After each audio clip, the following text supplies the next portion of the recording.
ఎందుకంటే ఆయన కృష్ణకాంత్ పార్కులో పండుకుంటుండు మాసిపోయిన బట్టలతో భోజనం లేక. సో మా ఇంటికి తీసుకొచ్చి ఆయనకి స్నానం చేసి కొత్త బట్టలు ఇచ్చి మా టీంతోనే ఆయన ప్రతి ఒక్క దగ్గరికి తీసుకెళ్ళాము.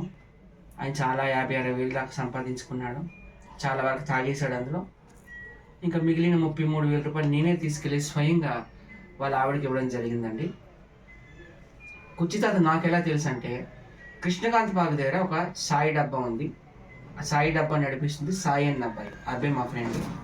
ఆ అబ్బాయి కుర్చీతాతను తీసుకొచ్చాడు మా ఇంటికి. సత్య, మీ టీం చాలా పెద్దది కదా, ఉప్పల్ బాలు, అగ్గిపెట్టి మచ్చ, tik tok Durgarao, Gunti Nagaraju, Basheer master, Swathi Naidu, Varalakshmi, కతర్ పాప, మీ టీం ఉంది కదా, మీ టీంలో ఈయన కలుపుకోండి అన్నారు. తీసుకొచ్చాము. మేము ఎక్కడికి వెళ్తే అక్కడికి తీసుకెళ్ళాము. ఒక అద్భుతం కూడా జరిగింది. ఎస్ఎస్ తమన్ మ్యూజిక్ డైరెక్టర్ దగ్గర తీసుకెళ్ళాను. ఆయన ఈ డైలాగ్ గుంటూరు కారంలో కూడా పెట్టారు. ఇంకా ఆయన రేంజ్ ఆకాశంకి వెళ్ళిపోయింది మీ అందరికీ తెలిసి. కుర్చీతాత చాలా సందర్భాల్లో చెప్పాడు, వైజాగ్ సజ్జతో నాకు పరిచయం అయినాక పావలా ఉన్న నా రేంజు రూపాయి అయ్యింది, ఆయన నేను రుణపడి ఉంటానని చెప్పిండు.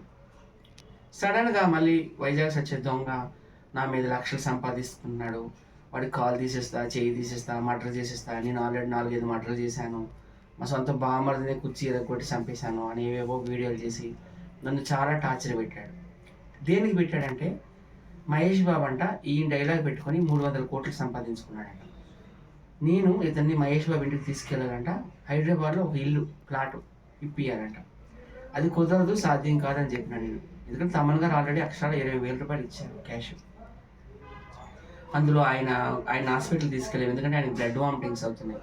ఆయన ట్రీట్మెంట్ కోసము, అలాగే ఆయనకు కొత్త బట్టల కోసము, ఆయన ఖర్చులు అన్నీ పోను 11,000-12,000 మిగిలితే నేనే తీసుకెళ్ళి అలా ఆవిడకి ఇచ్చేసాను.